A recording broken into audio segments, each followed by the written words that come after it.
Hello everybody, Eddie here, marketing lecturer of Laureate University. Tonight, as discussed before, we are going to discuss module 2 of the learning material. Okay. So in the previous module, we discussed the intro of marketing, and we also discussed a little bit about the social enterprise, and we also discussed about the assessment. So hopefully by now you are clear with the assessments, and you can download these learning materials from the learning portal. Okay, now let's have a look at this topic. There are a few things that we try to achieve with this topic, and this one here basically a bit of lists in terms of the topics that we try to discuss with this presentation. All right, now the first thing is about the strategic planning. Well, when it comes to strategic planning, we actually talk about the process of the firm's process to develop and maintain their strategic fits between their goals and capabilities and the ever-changing marketing opportunities. The marketing opportunities itself come from the environment or marketing environment, and marketing environment is always is an ever change, is a constant change. So if the environment keeps changing, then we need to think about our objectives or goals, and then we also need to think about the capabilities, whether we still have the capabilities to keep competing with these in this environment. Okay, you will recall that there are some products out there that may meet the customer's need when they were launched, and after that, since the environment is changing, so this product is no longer relevant to the customer's need anymore. Okay, so that's actually the fundamental reason why companies do strategic planning. A little bit of link that you can also download from that you can also click from the learning material that I uploaded on the portal. I'll leave it to you to watch it on at your convenience. In terms of steps, we can actually talk about corporate level and also at business unit level or product and market level. I'm not going to discuss this in more detail, but when it comes to strategic planning, probably the best way is to consider these as a corporate level. So we start with the company mission, and then from that mission, we translate that to objectives and goals, and we design a business portfolio in terms of what kind of portfolio that we want to have next few years or in the future, and then we translate that into a strategy for each business unit or product or market level. Okay, now the first thing in this topic we will discuss briefly about some vocabularies of strategy, of business strategy. And the first thing that I'd like to bring to you is the concept mission statement, and this is actually how we define a mission statement. Okay, it reflects the purpose of the organization. It also describes why the organization exists. Okay, now why the organization exists from marketing perspective, we should show we are relevant to the stakeholders, and as we discussed in the previous module, one of the critical stakeholders in the marketing environment is the customer. So we have to show that it is relevant to the customers as well. Okay, now let's have a look at it. In terms of mission statements, scholars recommend to use to refer to the 4 criteria of defining market-oriented mission statements. Okay, in my practice, my clients often say that my mission is actually to achieve extra $1 million of business or profits, and so on and so forth. Okay, well, actually, when it comes to mission statement, well, we need to look at the the basic customers' needs. Okay, because remember, we have to show that the organization's relevance to the main, the critical stakeholder, in this instance, the customers, and it should also be meaningful and yet and specific yet motivating, because we need to engage with the stakeholders in the broader sense. And it should also emphasize the organization's strength in the marketplace, because it has to be based on our capabilities. Otherwise, it's hard for us to convince the stakeholders that we can carry that mission. Okay? And it is not stated in sales and profit terms. So that's one a little story that I just shared to you. So yeah, we work out on the mission statement at a time. Okay, a bit of example from Amazon.com perspective. So if we look at this from product-oriented definition, we can convert that into market-oriented definition. Here, if you look at the statement in the in italic, you'll find that it is actually reflecting the basic customer's need as well as the strengths that they strive to build. Okay. Now, the second thing that we also need to discuss is the vision statement. A lot of people confuse these two terms, or they use these two terms interchangeably, mission and vision.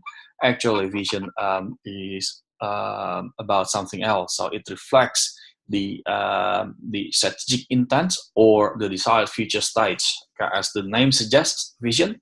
So it is actually describing about the organization intention in the future. So what it wants to be in the future. Now, the question of future may be relative from one organization to the other organization. Some organization describes a future as in the next 3 years' time. Some other organizations say 5 years' time. The other organization may say, no, I want to look at it in the next 10 years' time. Okay, and along the way, up to they achieve the 3, 5, or 10 years' time, they plan. They describe the steps how to get there. Okay, all right. So vision statement again, it reflects what they want to be, what the organization want to be in the future. Okay, now. Like driving, for instance, from one place to the other place, when we say, yep, we want to be in B, now we are in A, so then we need to look at the map and as our journey. And in doing so, we normally do analysis about the current state or the A position before we can describe, okay, we want to be in B. Okay, right. So therefore, organizations would normally conduct a number of audits internally to understand their current state, so that they can formulate what they want to be in the future. Okay. Okay, now the next thing is about goal and objectives. Look, the scholars differentiate these two terms, statement, or that's what we mean by goal, a bit general, and objective is specific. But from in my experience, the corporate people normally use these two terms interchangeably. So the companies who, that use the term goal will normally specify the goal. They also use the SMART principle, for instance, and as well as objective. Okay, so yes, look, as long as we are consistent, if you use goal or objective, that is fine. So just use one of them. Okay? Right. Now, when we write a goal, we also need to look at the specific metrics that we can use to measure the goal. Okay. Now, there are two types of metrics from marketing perspective: financial and non-financial metrics. Financial metrics are basically anything related to dollars, the money, cash flow, and so on and so forth. Therefore, specific metrics in financial include sales, profit, and ROI, for instance. And the second type of metrics includes the second types of metrics are labeled as the non-financial metrics. Okay, they include market share, customer satisfaction, customer loyalty, the innovation, and also brand equity. Okay, now from marketing perspective, we say that whatever we achieve in non-financial metrics through non-financial metrics should contribute to the achievement of financial. In other words, from marketing perspective, we say that we achieve sales, we achieve our profit, RI, or whatever financial metrics that the company agrees to achieve will be achieved through improving our market share, improving our customer satisfaction, and working on the customer loyalty, our innovation, and also brand equity. Okay, so they are basically that's basically the ones that I'd like to highlight in terms of metrics. Okay.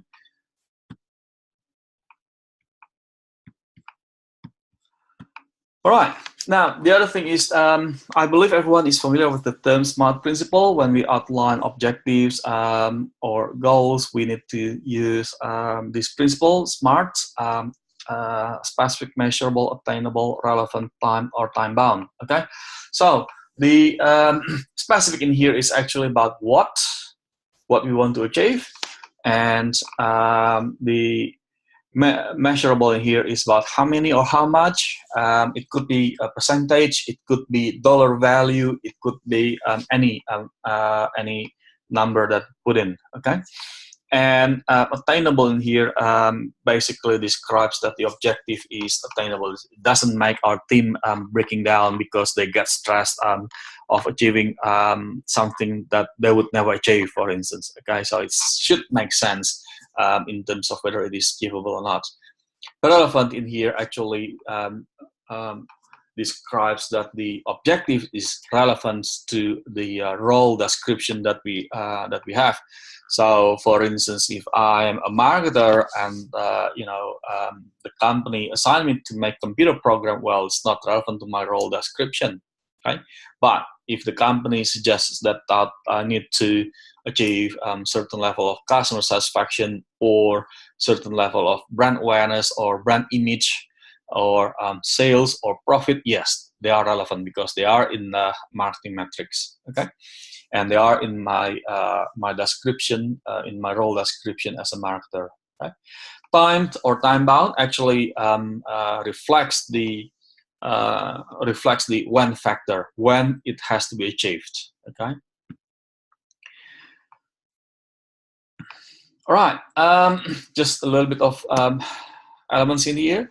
Now, the next thing that I'd like to discuss is basically about the elements of modern marketing system. And as we discussed before in the previous module, these guys are basically the key elements that you need to deliver for your assessment ones. Okay, so tonight with this, through this module, we are going to discuss them. Okay. Right, so there are two types of marketing environment. The first one is micro environments, or that consists of micro environment actors, and they actually includes these areas here: company, suppliers, marketing intermediaries, competitors, public, and also customers. Okay.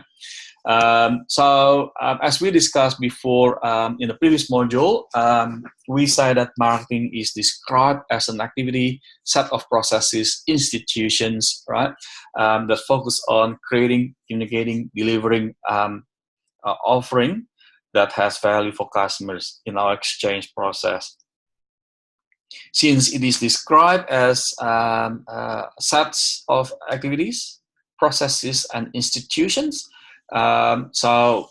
we can see that everyone in the organization should work hand in hand in creating, communicating, and delivering value for customers. Okay, so we need to look at the entire department, the entire organization here in order to deliver value for customers. Okay? And then we also say that we need to work with the suppliers. Work collaboratively with suppliers to ensure that we can deliver value for customers. because our suppliers can help us in terms of providing us the right raw material, the right packaging material, and in some instances they help us providing us with the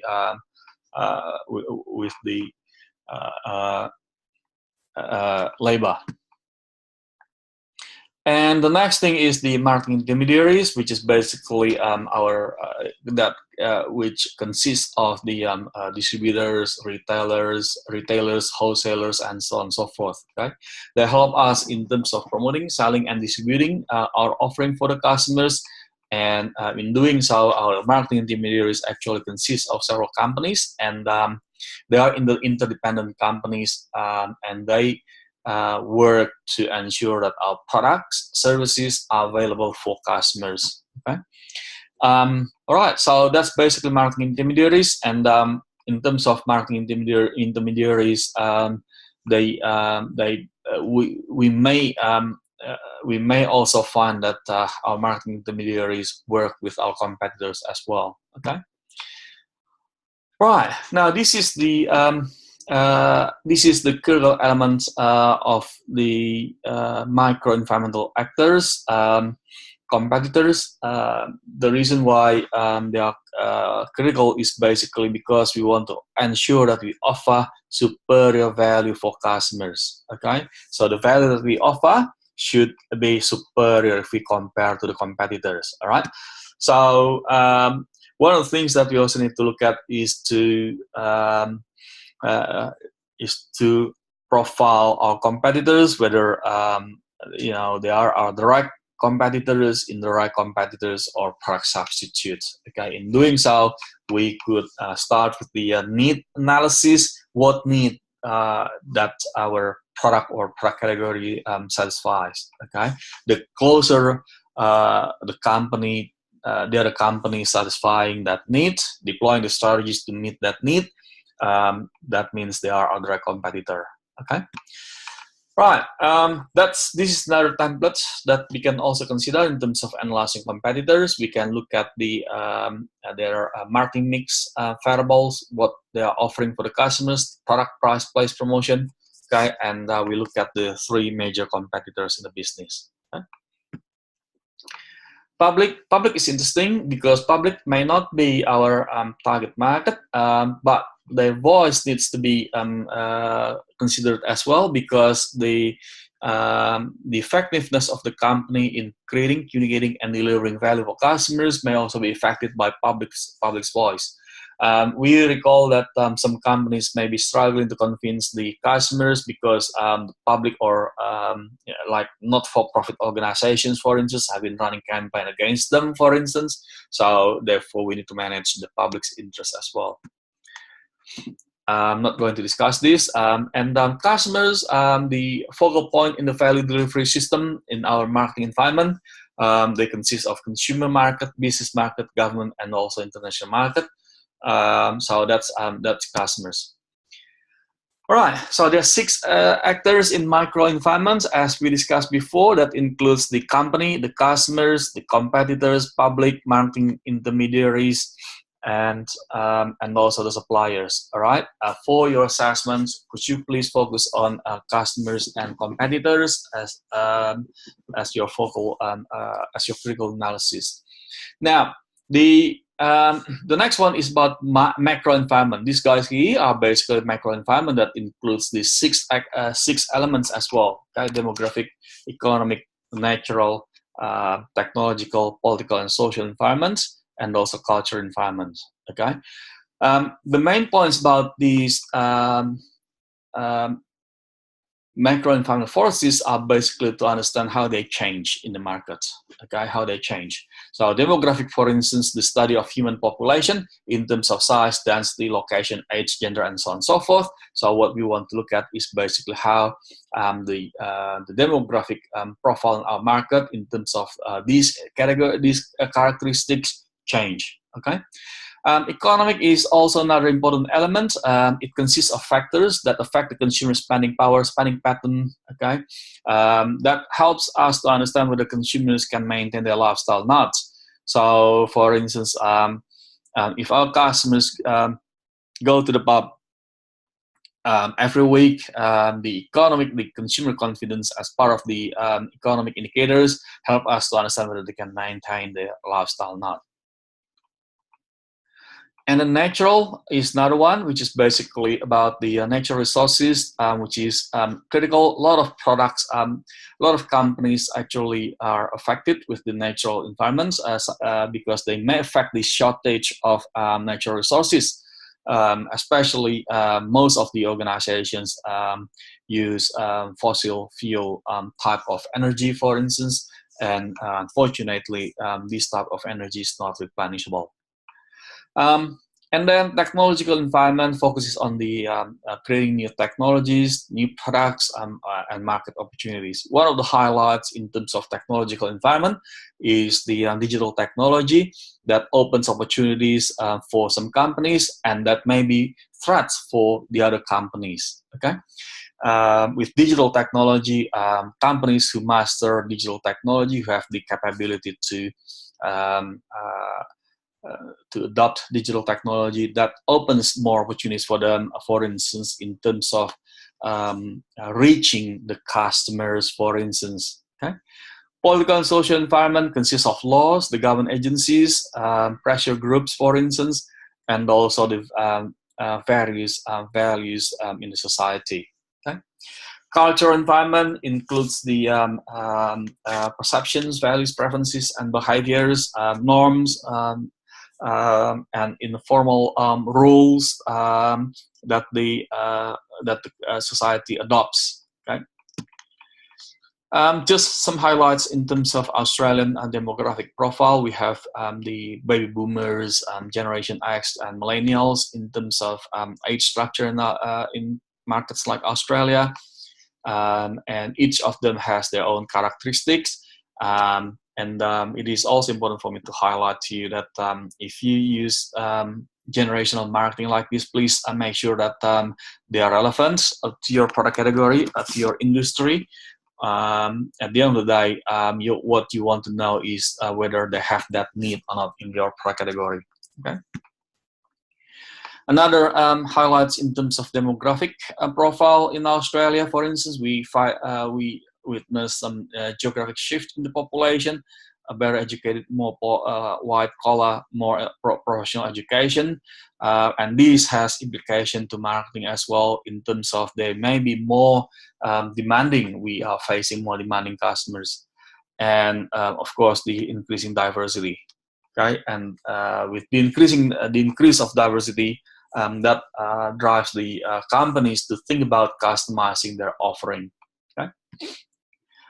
Economic environment, as discussed before, we need to look at the economic environment because it affects the lifestyle of the customers, since it is related to their spending power, their purchase pattern.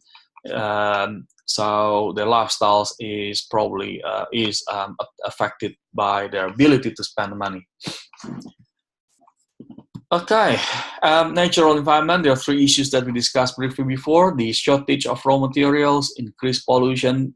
With the second factor in here, increased pollution, it may give pressures to the government to introduce new legislation. We recall that in Australia, for instance, back in 2010, the Labour government introduced the carbon tax, which was repealed in 2013 by the Liberal government. Okay, so that's an example that gives us a bit of example, at least, that shows that if the voice of increased pollution is increased, it may give pressure to the government to do the intervention. And when they do the intervention, it is actually giving us the they may introduce new legislation. Right, legislation is another product in the political sector, and also from a social perspective, we also need to look at the social responsible behavior of the customers as part of the value that they adopt, or cost-rated marketing. Okay, now the other thing that we also need to look at is the other model that we also need to consider is PEST, or that is actually the acronym of political, economic, social, culture, and technological. Some other scholars add with N, the natural, and they actually the same thing as the 6 factors that we discussed before. Or we can also use the acronym STEP or STEEP or PASTEL. They are the same thing basically. Okay, now past elements, right? It includes political, economic, social, culture, and technological. Now, this slide shows a laundry list of past elements. Well, we don't need to analyze everything in here. Just analyze the main ones. So for each category, such as political, economic, social, and technological. Because the main points for us is to show how they affect the industry, consumption, or organization, or business. Okay, so when we analyze past or macro environmental forces, basically the purpose is to understand how they affect the industry. Okay, and the outcome would be there are only 2 types of impacts, either positive only or negative only. If you find the impact is neutral, then there are 2 possibilities in there. Either you have not done enough research or comprehensive research to understand specific impact, or it may not be relevant. That specific factor may not be relevant to your industry. Okay, it doesn't affect your industry, so you need to move on and find another factor that affects your industry. Okay. So the impact is again can only be positive or only negative. Okay, can be both, right? Now the positive impact goes to opportunities. The negative impact goes to threats in our SWOT analysis. Okay, so remember I'll show you briefly that what is the characteristic of good strategy. Well, a number of scholars have offered their own criteria of good strategy. We can say that a good strategy should show 1, impact thinking. So starting from the situation analysis reflected by past, it is linked to our internal capabilities or strengths and weaknesses. And later on, it will be linked to the objectives, marketing strategies, and programs. So it becomes 1, impact thinking. Okay. The second criterion that people talk about is basically a good strategy should address the issues. Now, the issues can be revealed by our situation analysis.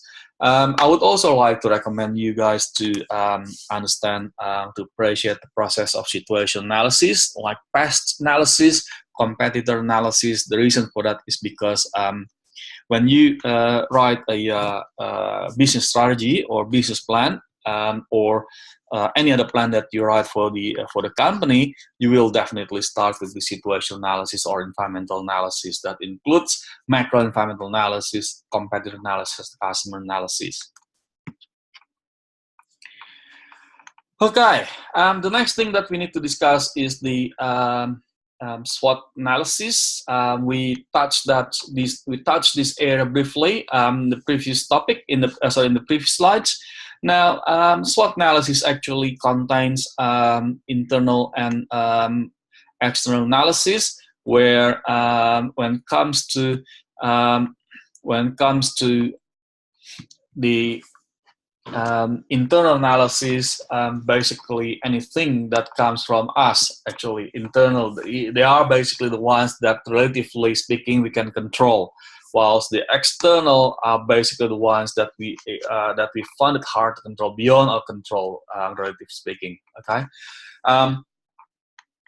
and if you look at this one, these lines are basically all everything that we say positive. Okay, everything that we say in here are basically positive, whilst the other guys are basically negative. Okay, so that's basically briefly about the strengths, weaknesses, opportunities, and threats. In other words, it is what we call as the strategic fit of our internal environment and external environment. Okay. Now, let's look at strengths and weaknesses. Since they are internal, they're actually related to the assets of the organization. the resource of the organization, the capability of the organization.